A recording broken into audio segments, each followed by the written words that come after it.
વાસુનું હરણ કરી ગયા ત્યારે આપે બીજા એવા ને એવા વાસુ ઉત્પન્ન કરી અને ઇન્દ્રનું અભિમાન ઉતાર્યું, બ્રહ્માનું અભિમાન ઉતાર્યું. એવા સંકટ છે એમાં મારું કહું એ પણ પ્રસંગ આપણે જીવ માટે બહુ સમજવા લાયક છે કે બ્રહ્મા ઉપરથી જોવે છે, બધા એમ કહે છે કે ભાઈ વ્રજની અંદર કૃષ્ણ કનૈયો ભગવાન કેવા ભગવાન છે જોવે છે બ્રહ્મા. બધા ગોવાળી એટલે ભરવાડ, બધા એક થાળીમાં એક ભાણે જમે છે એટલું. ત્યારે બ્રહ્મા જોવે, બ્રહ્માને એમ થયું આવા થોડા ભગવાન હોય ભરવાની સાથે જમે એક થાળીમાં. ત્યારે એને અભિમાન આવ્યું કે આ ભગવાન આવા ન હોય. ત્યારે વાસુને ગોવાળિયાના જેટલા ગાયોને વાસુ હતા બ્રહ્મા બધા આકાશમાં લઈ ગયો. ત્યારે ભગવાને પાસે એવા જ બીજા ઉત્પન્ન કર્યા. ત્યારે બ્રહ્માને એમ થયું ના કઈક છે ભગવાન તો ખરા જ. એનો ગર્વ ઉતરી ગયો બ્રહ્માનો અને પ્રભુ પાસે આવીને માફી માગે. પ્રભુ મારી માફી માંગવા આવ્યો, ક્ષમા કરો મને, મારી ભૂલ થઈ ગઈ. ભગવાને શું કીધું કે બ્રહ્મા તે મને કઈ દુઃખ દીધું હોત ને તો હું ક્ષમા કરત, પણ મારા ભક્તોને તે દુઃખ દીધું છે ને કોઈ દિવસ તને ક્ષમા નહીં આપું. ત્યારે બ્રહ્મા બીજા કોઈને પૂછે છે કે ભાઈ આ અપરાધમાંથી છૂટવા માટે શું કરું? પ્રભુ તો હવે કઈ મને હા પાડતા નથી. કોઈએ બતાવ્યું કે આ જે જૂઠણ છે ને ગોવાળિયાનું, એ જૂઠણની કણિકા તમારા મોઢામાં આવે ને તો તમારો ઉદ્ધાર થઈ જાય. તો એ કેમ આપે? બ્રહ્માએ વિચાર્યું બધા પ્રસાદ લઈ લઈ યમુનાજીમાં હાથ ધોવા જાય ખાંસા કરવા. ત્યારે એના હાથમાંથી કણિકા જહાર એટલે હું લઈ લઈશ. બ્રહ્મા માછલું થઈ અને યમુનાજીમાં 6 મહિના સુધી રહ્યા.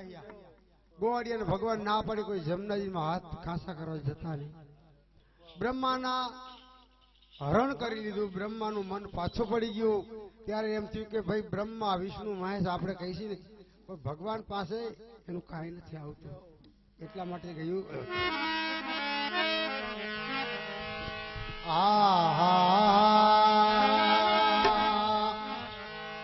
ત્રિલોકના નાથે વેણુનાથ કર્યો. કેવો વેણુનાથ કર્યો? 14 બ્રહ્માંડમાં વેણુનાથ થતા વ્રજ ભક્તો ગોપીજનો બધા ઘર કામ છોડી ચાલવા લાગ્યા.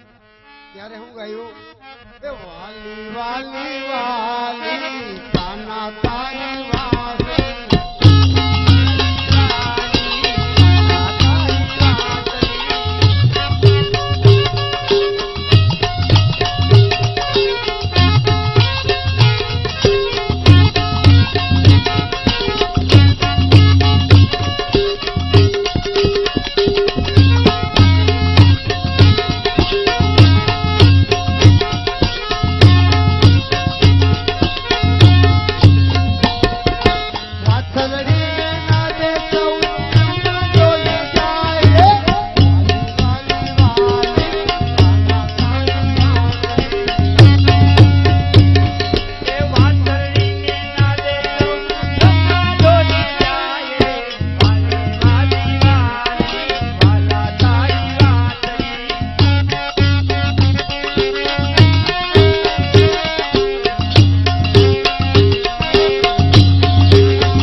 કથા બેઠી હતી. અમારા ઘરના સાંભળવા ગયા હતા.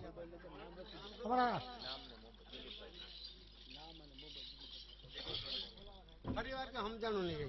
હમણાં ફોરેસ્ટ સ્કૂલની મેદાનમાં કથા બેઠી હતી. અમારા ઘરના સાંભળવા જતા હતા. કોણ ગયા હતા સાંભળવા? અમારા ઘરના. મારે કઈ ટાઈમ ન હોય નોકરીએ જાવ એટલે અમારા ઘરના સાંભળવા ગયા. સાંભળીને જે આવે એ ઘેર આવીને વાત કરે સીતાનું હરણ થયું, હરણની સીતાનું જે કઈ છે મને ઘેર આવીને કથા કીર્તન કે મનોજમાં જો જાય, કથા કીર્તન કે મનોજમાં જો જાય અને જો ઝોલા ખાઈ તો બોરિંગ નો ઉતરે. બોરિંગ એરું એરું સત. કથા કીર્તન કે મનોજમાં જો જાય અને જો ઝોલા ખાઈ તો બોરિંગ નો ઉતાર આવે. અડીને બેઠા હોય પડતે હુઈ ગયા હોય એને ઉઠાડીને મદારી નો ઉતાર આવે. મારા ઘરના કહેતા હતા, હું એ મારા ઘરના કહેતા હતા, હું કઈ નથી એવું કહેતો.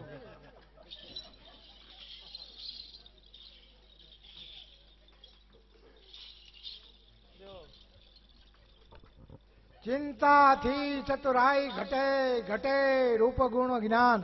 ચિંતા બડી અભાગની ચિંતા સીતા સમાન. ઉપાધિમાં પાત્રો પડી ગયો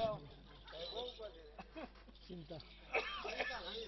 ચિંતાથી ચતુરાઈ ઘટે ઘટે રૂપ ગુણ જ્ઞાન.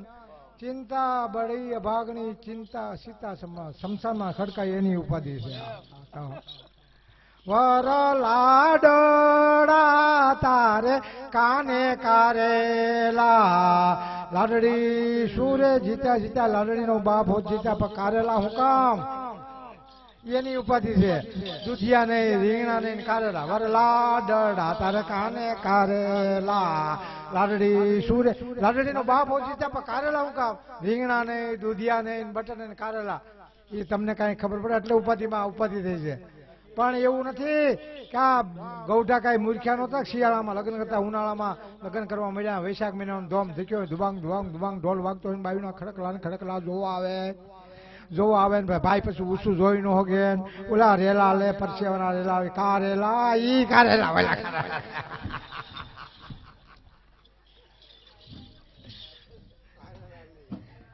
અમરેલી ગામ ભરતભાઈ ચોકસી એવું નામ. 100 રૂપિયા. અમરેલી ગામ કાંતિભાઈ ખીજડીયા 100 રૂપિયા. ખીજડીયા ગામને રમેશભાઈ વલ્લભભાઈ 100 રૂપિયા. ભીખાભાઈ રોડાભાઈ 100 રૂપિયા. ચંદુભાઈ રોડાભાઈ 100 રૂપિયા. ઝીણાભાઈ ગોકળભાઈ 100 રૂપિયા. રવજીભાઈ નાગજીભાઈ અમરેલી 100 રૂપિયા. પરસોત્તમભાઈ કેશુભાઈ 101 રૂપિયા. પરસોત્તમભાઈ વીરજીભાઈ 101 રૂપિયા. આ શું છે? ગોટાળો છે. હરિભાઈ નથી. હરિયો ફેરે ગરિયો ને જાદરો ખેંચે જાળી. કરમસીની મા પાસેથી રૂપિયા લીધા શાળી. બોલ શ્રી પુરુષોત્તમ લાલ.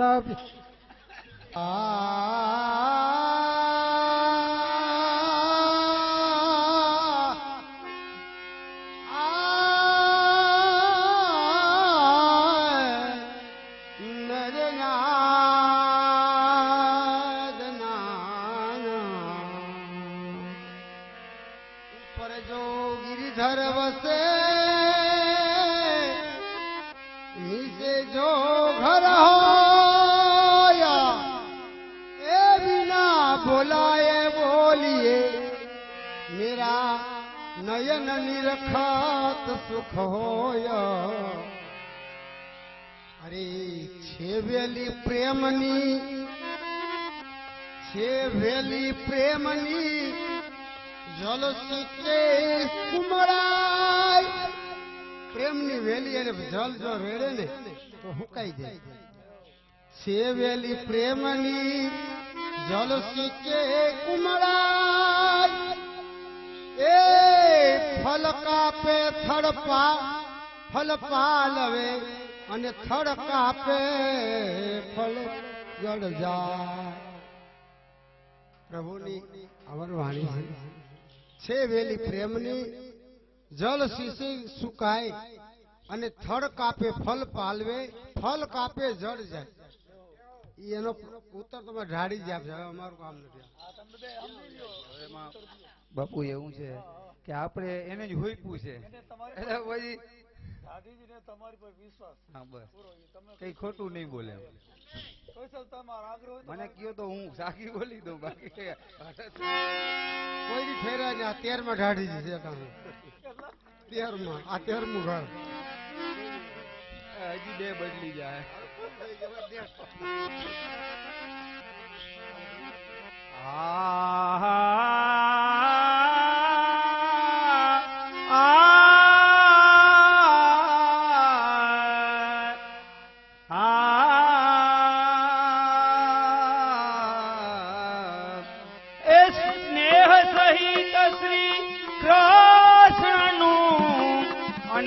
કથા કિરે કીર્તન જ્યાં નિત્ય થાય એ કોટી તીર્થ આવીને ત્યાં વસે એ જેનું ભાગ્ય હોય છે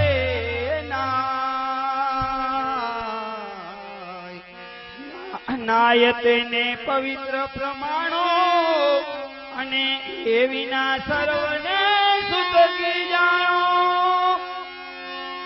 જીવતા જન સબ સરખો તેહ એ ભૂતલ પર ભાર કર્યો ધરી દે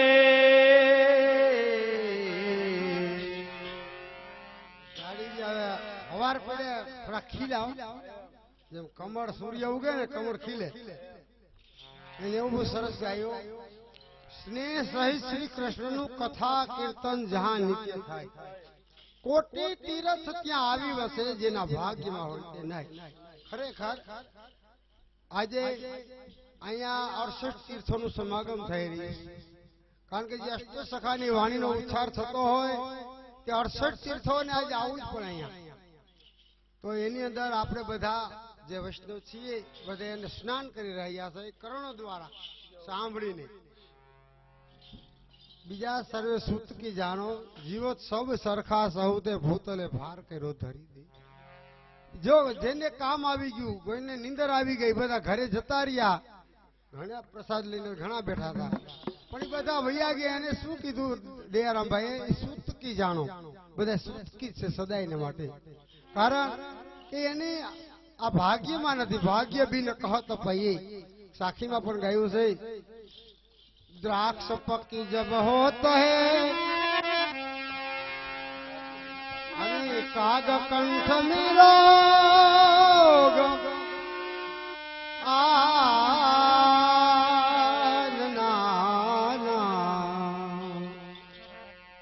એક દ્રાક્ષની લૂમ હતી બરાબર કાચી હતી કાગડાની નજરે આવી કાગડાના મુખમાં પાણી આવી ગયું લૂમનું ભક્ષણ કરવા માટે ત્યાં બેઠો લૂમ કાચી કેમ ખાવી લૂમને પાકવાની રાહ જોઈને ત્યાં ને ત્યાં લાલચે બેઠો રહ્યો ભૂખ્યો ને તરસ્યો ઘણા દિવસ બેઠો એવામાં 7-8 દિવસ થઈ ગયા અને લૂમને બરાબર પાકવાનો સમય પૂરો થયો પરિપક્કી બની ગઈ તેથી જ કાગડાના મુખમાં રોગ થયો એટલે ગાયું ભાગ્ય બી ન કહત ભઈએ કાગ કંઠ મે રોગ એમ અમારે જે ભાઈ ઘરધણી કૌશિકભાઈ હર્ષદભાઈ ઘરધણી આજે ને લૂમ કેદુના પકવતા હતા દ્રાક્ષની તો આજ બરાબર પાકી ગઈ પણ અમુકને નીંદર આવી ગઈ કામ આવી ગઈ રોગ કહેવાય અને જેના ભાગ્યમાં હશે ને એ જ ખાયા ગયો અને નાની સભા છે ને એ જ બરોબર વીરલાના સભા ટોળા ન હોય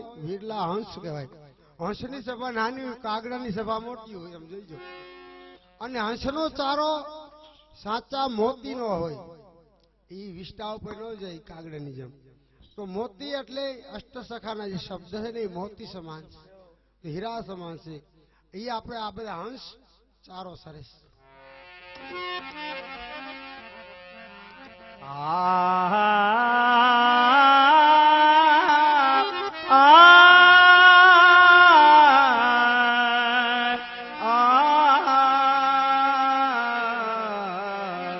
એ નિગમ ચાર ખોટ શાસ્ત્ર અને અષ્ટદશ પુરાણ નવ વ્યાકરણ ને 36 રાગ એકડાએ રાગ 36 ગાય અને વિશદ કીર્તિ ચક્રવતી રાય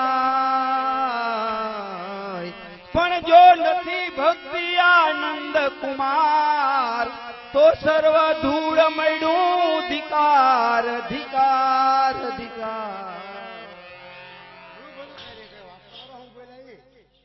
શાસ્ત્ર ને 18 પુરાણ ને રાગ ને રાગણી આમાં તમને હોઈપું છે તમે એનો અર્થ કરી દો અમને તો બહુ નહીં આવડે સૂક્ષ્મ કે તો કહું નિગમ કેતા વેદ થાય નિગમ 4 ખટ શાસ્ત્ર એટલે 6 શાસ્ત્ર અષ્ટદશ પુરાણ એટલે 18 પુરાણ 9 વ્યાકરણ અને 36 રાગ ભલે કોઈને એવી કીર્તિ મળી ગઈ હોય 36 રાગ ગાવાની પણ જો ભક્તિ આ નંદનંદન ની જેને પ્રાપ્ત નથી થઈ એના આગળ રાગ રાગણી બધું ધૂળ બરોબર છે. એ રાણીજી ભક્તિ કેમ પ્રગટ થાય? એ તો તમે કયો.